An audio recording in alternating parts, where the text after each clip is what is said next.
it was essential for us to always think regional, to always think beyond our immediate borders. Aramex is about the clients. Everything we do is about clients.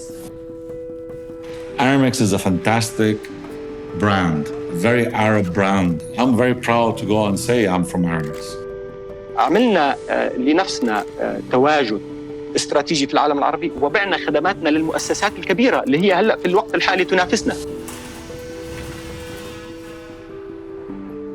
Knowing Fadi, he was on top of the game, and one always felt that energy and the sense of achievement in Aramex. So we knew Aramex will always evolve and grow and advance under his leadership. He gave me access to a letter that his father wrote to him when he was 9 years old. And he told him the happiness of an individual depends on the happiness of the community. There are no borders, there are no limits. Nothing can prevent you from doing the delivery.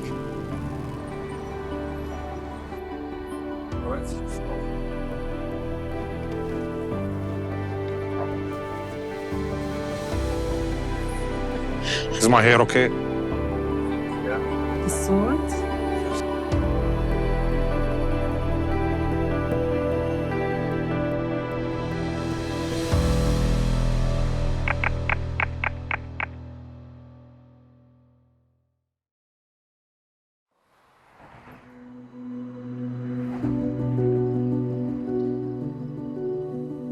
If you see where the cars are parked there, we had our warehouse there. Amman, back in 1984-85, was a small, relatively small town. It was growing, and we were growing with it.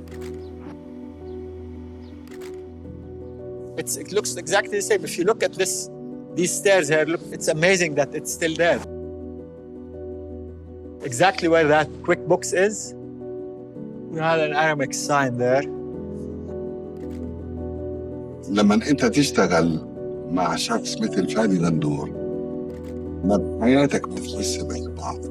دائما عندك معنوية ودائما بتحس انك انت لازم تضلك تركض وتمشي من شان توصل على الهدف تبعك، وكل ما توصل الهدف بتلاقي لسه في اهداف ثانيه. كان فادي قلنا ما تقوليش ايش عملت، قول لي ايش بدك تعمل. He always challenges you. So he's part of us. Fadi acted like he can see the future. He believed, we believed.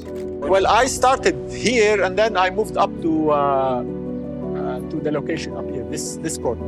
And I stayed there. I never moved. I stayed where I am. There is a sense of being at home whenever I'm next to an Aramex office, person, car, motorcycle. صباح الخير. كيف حالكم؟ كيفك أحمد؟ شو أخبارك؟ كيفك؟ شو أخبارك؟ إن شاء الله تمام. الله يخليك. Good to see you. هون الاي تي لسه؟ صباح الخير. It's going to be very exciting walking around corridors here. Yes, I'm sure I won't recognize many of the people because they're all new, like our friends that we just saw. But I hope they'll recognize me. أنت جديد. خمسة. وليش كسر إيدك؟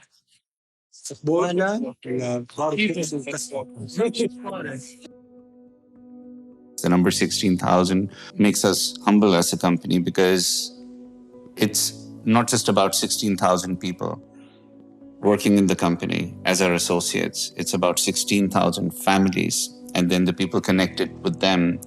So it's a huge responsibility in terms of how we work with our people, the experiences that we give them, but it's also more importantly about how we give back to the economy.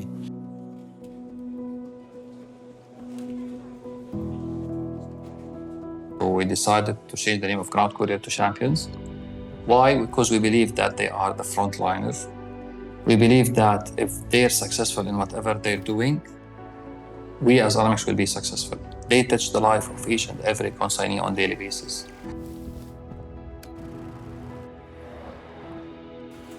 I think one of the most important positions at Aramex is the Ground Courier or Champion. If we do a proper job in training them, developing them, providing the right tools for them, then this will reflect on the name, will reflect on the image. So if you tell me what they are the brand ambassador. They are the one who are delivering the services on our behalf, and the one who, if they're successful, the name and the brand is successful.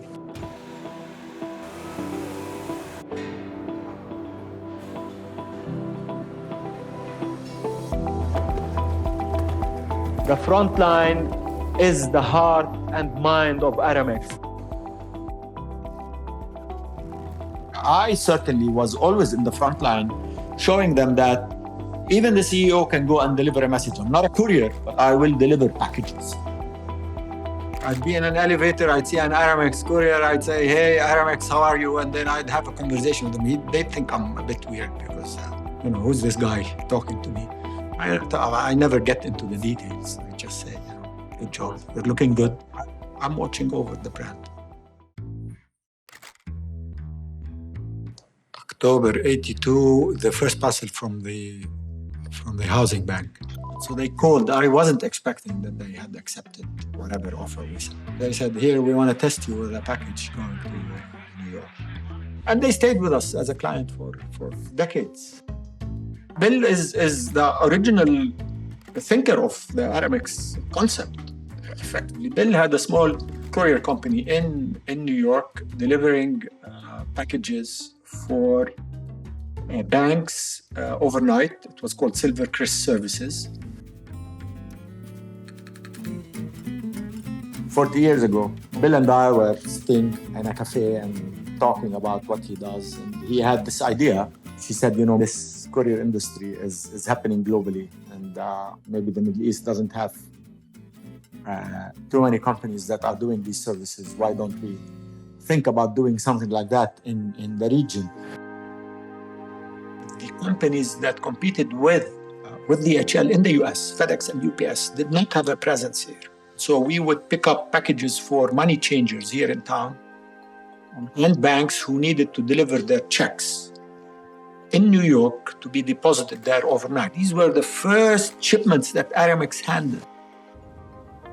One day, Fadi sends a message. We're going to visit a site in Amman, Jabal Nadif. So we go there, and he had an idea for sustainable development projects over there. And from that, I started volunteering. And then in 2008, he sends me a message and he says, do you want to be the chief sustainability officer at Aramex? And in 2008, I started sustainability. I handled in Aramex for some time compliance as well. And at the same point in time, I had the choice either continue compliance or move to sustainability because of conflict of interest between the two functions.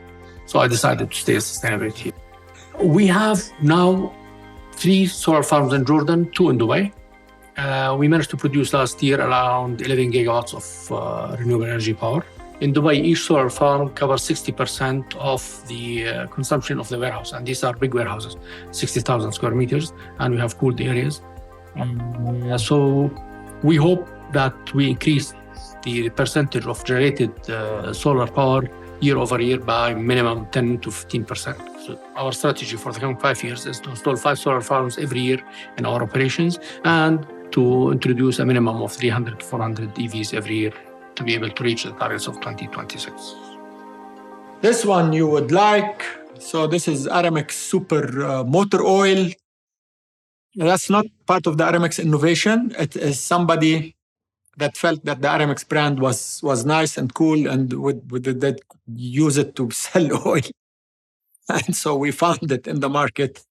It was sold in one of the Gulf cities. Aramex.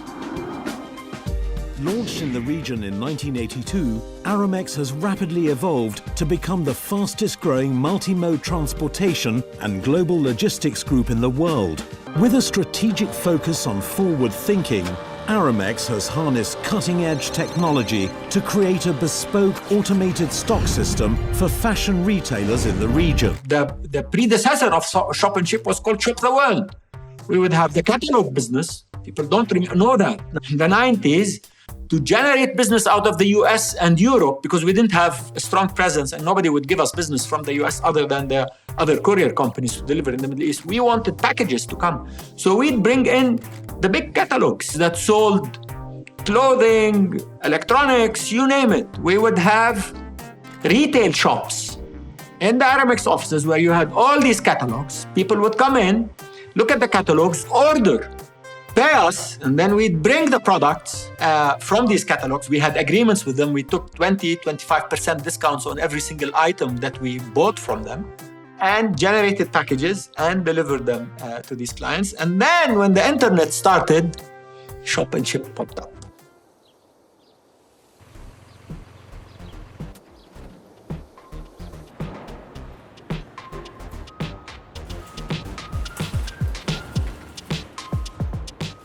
Shop and Ship is the ultimate example that thrived and did well. This was a response to e-commerce and people in the region wanting to receive goods even before the e-commerce from catalogs in the West.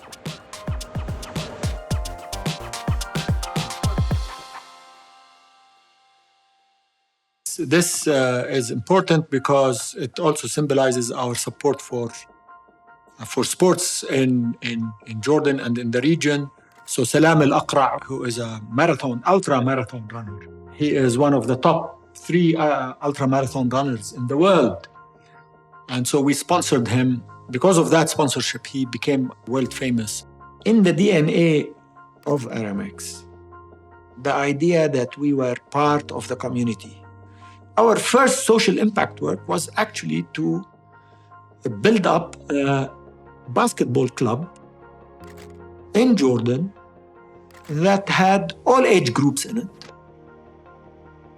If you look at the history of Aramex for 30 years until today, we basically were the first people in the private sector to actually own a club.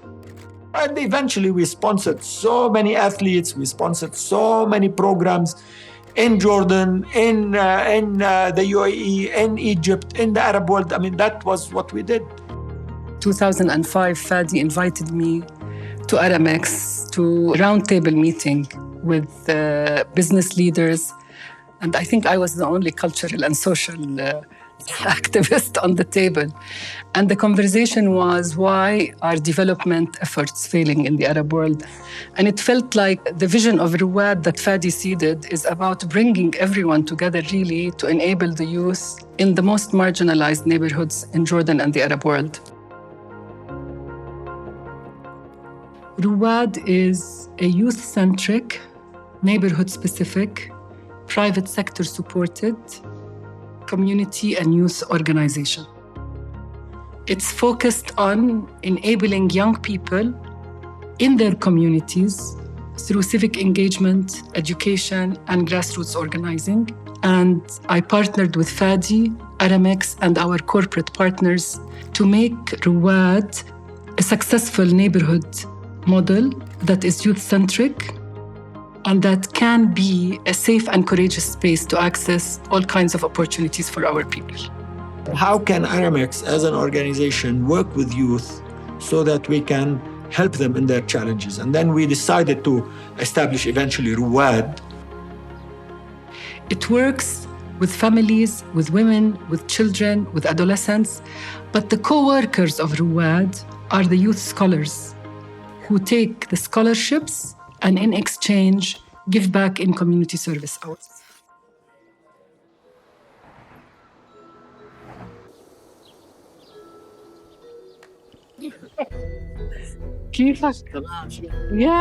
How does it feel for the 3 of you to be here sitting together? Family. Exactly. Feels like family. Even after we haven't seen each other for a long time, it's as if we were there together yesterday. So we continue as if we are already continuously connected. Well, when I first joined the organization, I came in as a management trainee, and my first job was actually is to help in actually setting up the global network for Aramex.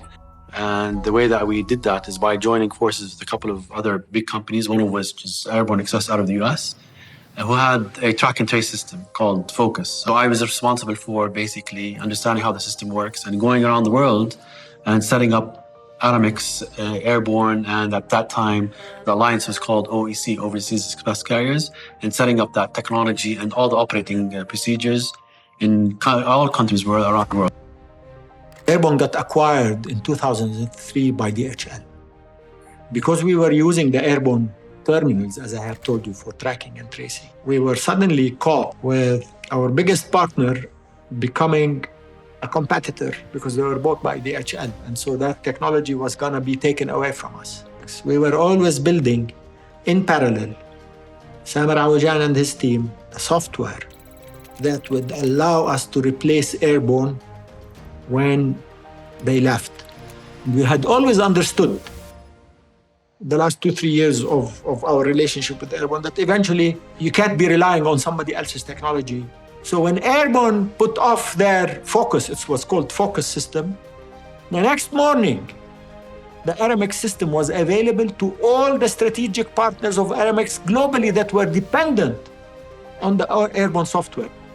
So we received a notice that they're going to stop serving us with their technology system. So they're going to basically switch off the system. So we had to really get up to speed and deliver something before the 9 months. So we put a target that is even less than that. The minute we started to operate our own tracking system, we started to feel the competition and we started to feel the challenge that we really need to provide, I would say, capabilities that will enable us to compete and sustain the business that we get. It's the technology saved our life. We borrowed Airborne's technology, picked their brains, and eventually became the operations engine of agents, of all airborne agents outside the US. And we drew down in blueprints, processes, and procedures how to operate Express internationally for the airborne in the group. We became authors, thinkers, writers of modems, of processes. We understood the American way of thinking and the use of technology. We could also understand how to deal with local environments and people to train them on those tools. The US companies, large corporations, are all systems. So we could understand that we could localize, what I call localize. Our ability to communicate with Europeans and Asians as well. The Arab civilization was always a transmitter between different cultures. Even our friends in India say the Arabs brought spices to India. We need to have cutting-edge technology that will enable our customers to have the best customer experience. We need to continuously innovate how we can become more efficient. Now we're in a different place. Now we're competing head-to-head with the giants. So we took over the management of the whole alliance. And until today, by the way, the alliance is actually managed by Aramex. It's called today the Global Distribution Alliance, the GDA, which is, it's a group of partners that deal with each other and deliver packages and pick up packages on each other's behalf. So that was very important in the journey of Aramex, how we were able to grow from a regional company, to a global company through alliances. So that is one of the key, let's say, strategies that the company was built on. التزامنا نحو موظفينا وكيفية معاملتهم، كيفية تدريبهم والاستثمار بهم وتملكهم لأسهم داخل الشركة. Our founder, Fadi, had a great vision. In 1982, he founded the company. By the end of the century, he wanted to take it public on NASDAQ. We were the first Arab Middle Eastern company to go on the NASDAQ. بسنة 96 استدعاني فادي وقال لي أنا اجتمعت مع جماعة مدققين من حسابات في نيويورك وعرضنا عليهم إنه نحن أرامكس ناخدها على السوق المالي بالناسداك وتصير ليستد هناك. قال لي أنت حساباتك كويسة وتمام ومدققة ننتبه لمكتبهم في عمان، بس اللي بدهم يعملوه تغيير بسيط تو كونفير الحسابات من الانترناشونال ستاندرد للجاب. الجاب اللي هو الستاندرد الأمريكي أو المعايير الأمريكية للحسابات. وقتها عندنا تقريبا 3 شهور نشتغل بين 16 ل 18 ساعة يوميا، والمحامين تبعونا في نيويورك يروحوا يفايلوا بالناسداك ويتأكدوا إنه كل شيء كامل. The Nasdaq success was a statement for all of us, including myself, because if we had failed at Nasdaq, we would have not survived. To convincing Airborne Express before the public offering to invest $2 million in the company. And then to go public in January for all of us, was the final statement that the vision of the company, the purpose of the company was like a declaration. Yes, it is here. It's here to stay. These individuals have to understand that private enterprise is important and it is legitimate, and you can become an entrepreneur and you can build your company and you can employ people and you can create value. Maybe 6 months before our public offering on NASDAQ, we got the license in Saudi Arabia. After trying for 14 years, the Saudi market was the biggest market, right? Remember when we got the license in Saudi Arabia and we were way behind. What a big celebration. I didn't even believe that. And the brand was so powerful already in Saudi Arabia where we were not present, but there was a lot of people that used our brand from different areas. In this region, you need to be resilient, you need to understand struggle, and you need to stay in a way capable of handling the clients. We had people working in Iraq during that Gulf War when Baghdad was being bombed. We still served. Lebanon, we had the first Gulf War, we had the second Gulf War, the Arab Springs, and so on, and never ever shied away. I think while our competitors tend to run away from conflicts, we go into the conflict. During the first Intifada in Palestine, and the second Intifada in Palestine, you think Aramex stopped operation when the West Bank was being demolished by the Israelis? We kept operating. Well, there's this famous story about, at a certain time, Aramex had to use donkeys to bypass the Israeli checkpoint because how else are you gonna continue your operation? When we started Aramex in Lebanon, it was during the peak of the civil war. During that time, we used to cross barricades between East and West Beirut. We used to go with the couriers as managers. Personally, I used to go with each courier to pass through the barricades, to pass through the checking points. Byblos Highway was a unique experience. There was an operation, a flight operation that used to land at Byblos Highway, carry people and the bags to Cyprus. God rest his soul in peace, Salah Jaili used to take me on his motorbike to Byblos to make sure that the bags were loaded on the Cessna flight up to Cyprus. We never stopped operation, not for even one day. And this continuous operation gave us the credibility, gave us the loyalty of our customers.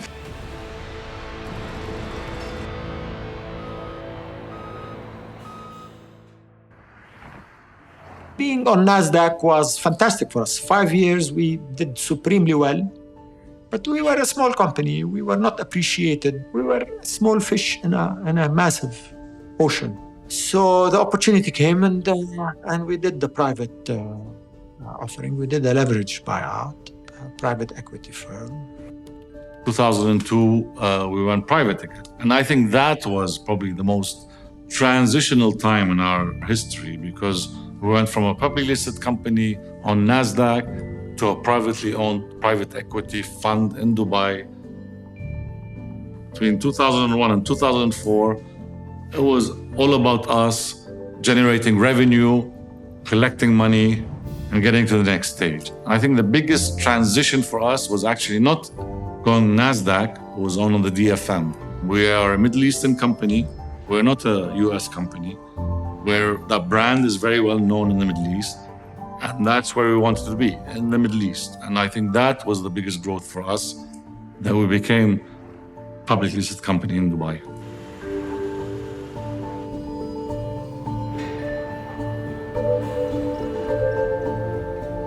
Aramex's story at the end of the day is a story of Dubai. The growth of Dubai, Emirates Airlines, as it opened up to the world, as it connected Dubai to every single city in the world on a daily basis. As Dubai grew, as Dubai opened up, as we became the company that you know today. We were the first people to decide to make Dubai our hub as a courier company. Long before DHL. DHL was always based in Bahrain. We took a decision in 1986 that Dubai is the place for us to create our hub. I started with Aramex when it went public on the financial stock exchange in the UAE. There was obviously a need to start strategizing and building our next 5-year strategy plans and so on, and this function was missing.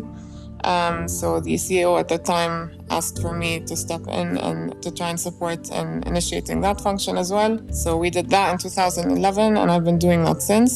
And during that time, we've started a PMO function, a market intelligence function, and a corporate strategy function. يعطيكم العافية. مرحبا شباب. كيفكم صبايا؟ احنا هون قسم المبيعات عندنا حوالي 10 تيمز. طبعا تيمز مقسمة تيمز بيس اورجنايزيشن مسؤولية عن كل قطاع بالمملكة. من ناحية السيلز والكاستمر سيرفيس up to the end, handling the job from A to Z. We start our operation in Saudi Arabia with a 5,000 shipment in domestic per day, as an example. The changes that happened in the globe during the past 3-4 years, and with the e-commerce business coming in, today we can handle up to 120,000 shipment per day. This is the big difference from 5,000 to 100 or 120,000 shipment per day. So this required fleet, this required to expand our operation, expand our warehouses, in the technology, in the digital. Competition are growing. So we have to make sure that we are ahead of them. My first interaction with Aramex was in around 2006 when I flew over to Amman and met Fadi, Ghandour and some of his team. At the time, we were a private courier company in South Africa called Burqa Express. We had a very strong foothold in Southern Africa. Aramex had a great foothold in the Middle East and Far East. So we went over. It was an incredible deal that happened fast. We sat around the table, we shook hands, we agreed pricing. So we took all the Aramex volumes into Southern Africa and they took our volumes mostly into the Middle East. We've done some adventurous deliveries. If I go back in time, one of the most exciting was we did an Aramex delivery to the South Pole, which was skiing unaided, no engines or anything, across the Antarctica, up Mount Vincent, down and to the South Pole.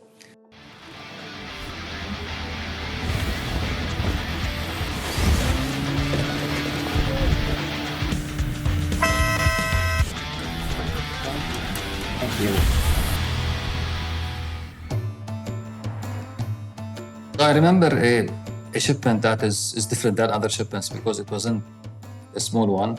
It was moving camels on a plane. So we had an event in Jordan at that time, and we're talking about 10 camels. It was really a challenging one. When I say that it's different, it's really different because you need to learn how to put the camels on pallets, how to bring the doctor with the camel on the plane. So you need to have doctors always with the camel, get them into the destination, make sure that they are reaching in well and safe condition, and then delivering them. Freight is a people's business.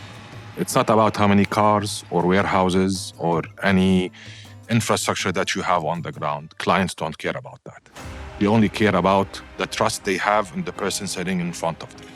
We had a client and he was participating in a jewelry exhibition, and he came to me 2 days before the exhibition opened. He said, my order of watches will be displayed in that exhibition are ready now in Geneva, but I need to bring them as soon as possible here. How can you do that for me? So I called our Geneva ladies and I told them I have 2 suitcases of watches that is worth around 10 million Swiss francs. At that time, it was around $50 million. And I need somebody to come pick it up from Geneva and bring it to Doha. We managed to find the financial manager in Geneva who accepted to go because it's a big liability. We booked 2 tickets, business class, one for him, one for the suitcases. We put shackles and handcuffs on the suitcases and him, put him on a flight from Geneva to Frankfurt, from Frankfurt to Doha. And we insured him. But that's the trust that the client had in us. And he arrived Doha 6 a.m. I was there receiving him at the airport. We had to do a formal clearance We paid the duties and personally went to the client, me and the financial manager of Geneva, and delivered the watches. The client was so happy. His VVIP, who entered the first hour before anybody else to the exhibition, bought most of the watches. And then he called me after a couple of days. Thank you, Alkhas, for the business. What can I do for you? What's your invoice? And I said, these are my costs. I'm happy to serve you. He just added a zero and wrote me a check and thanked me for the service that we provided for him.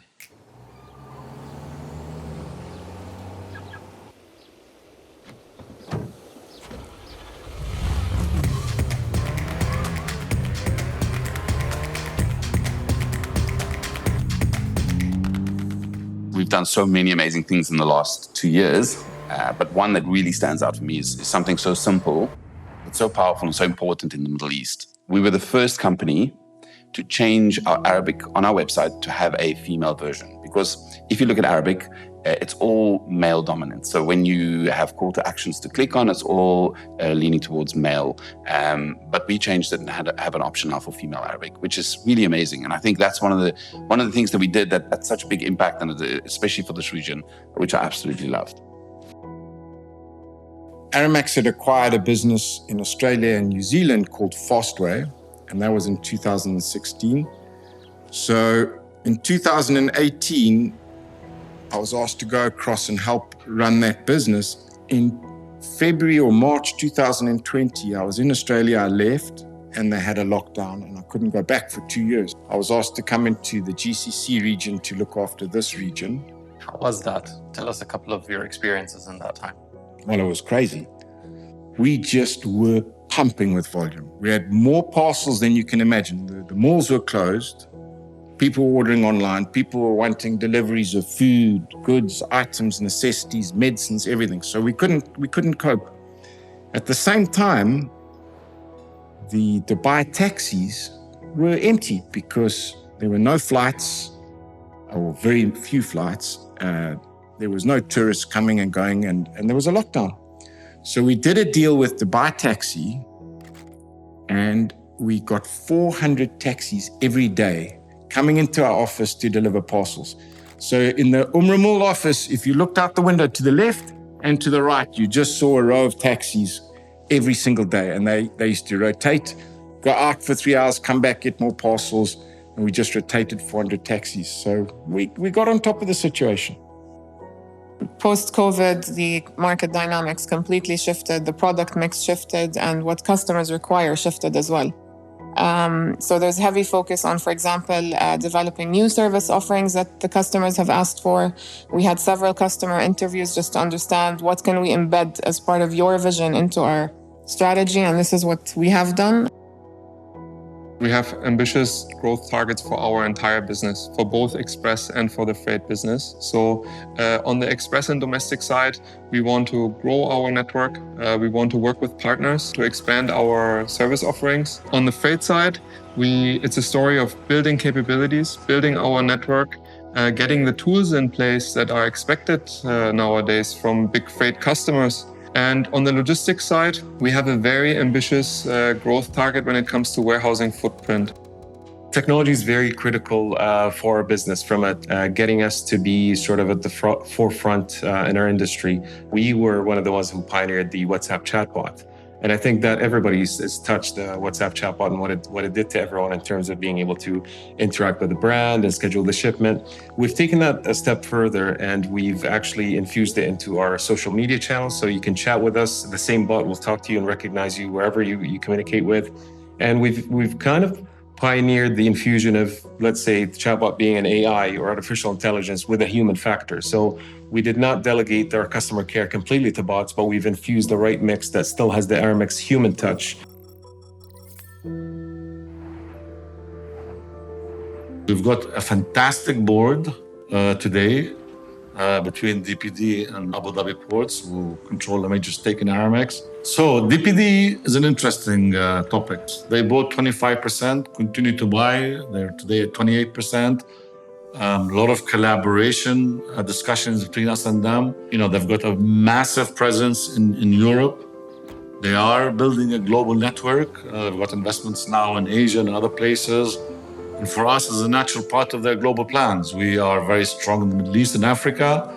One of our strategic partners is Abu Dhabi Ports. Very, very, very happy to have them on board. They acquired a 23% stake in Aramex in 2020.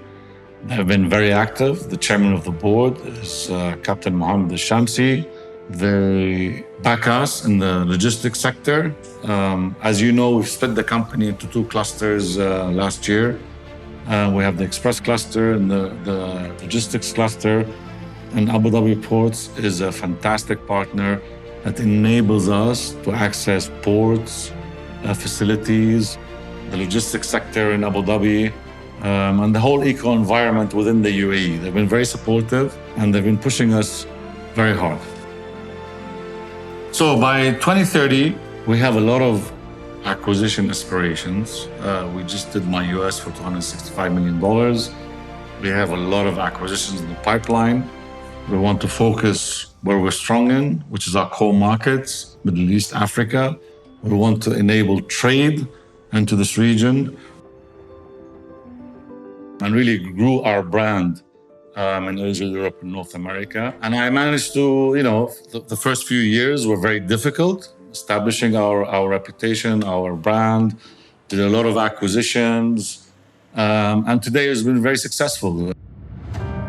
You and a few others that were there before we went public are the people that have built this organization.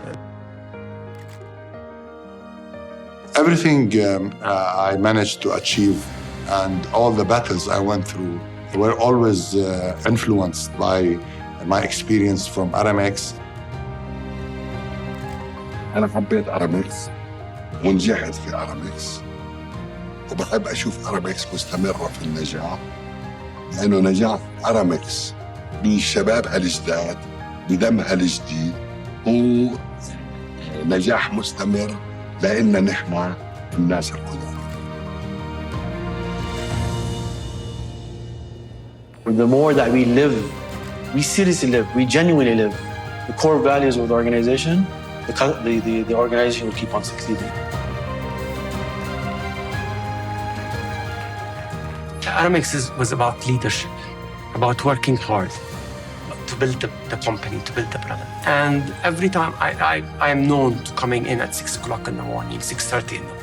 That's how I work. And there was somebody that competed with me about working hard. And it wasn't anybody other than Fadi. So every time I come to the office and I see his card, I'd be upset. He beat me. I wanted to be part of building something special in the Middle East. It was much more than just a job for us. It was conquering the world out of Amman, Jordan. And we literally conquered the world. Everyone who comes on board needs to understand that this company was successful because of its culture and need to preserve that culture in order to move to the next 40 years and become as successful and continue to be successful as we are today.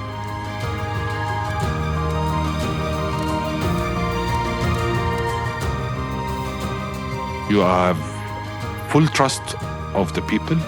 They understand your capabilities. They train you. They make you feel that you are an owner of the organization. And that's the culture that we used to have. Pride that we used to feel every single day that we are working at Aramex. So if Aramex was a celebrity, I would have to say Tom Cruise. Not because we're planning on delivering with jets. It's the fact that he does all of his own stunts. And I think that relates quite well with us because we are very much a roll up our sleeves and do business. You need to always understand and appreciate where you are today by knowing how far you have traveled to get there.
I'd like to mention people that have passed away. Aramex veterans that have passed away. First and foremost is a compatriot of mine, Ja'far Ali. He was running the Aramex Dubai hub, the steadiest hand in the organization. The Wael Assis. Wael was our partner in Palestine and our country manager in Palestine. He did all of the hard work. I was there to handhold when needed. Travis Maki, who was a courier at Aramex in New York. When I was in New York, he was ahead of me in New York, probably, and he passed away. I'd like to remember Muwaffaq Abu Faris, who was the country manager in New York when he passed away. And I'd like to remember a courier in Jordan. His son still works for us. His son's name is Hussam Hijazin. His name is Fahad Hijazin, and he represented the Aramex image.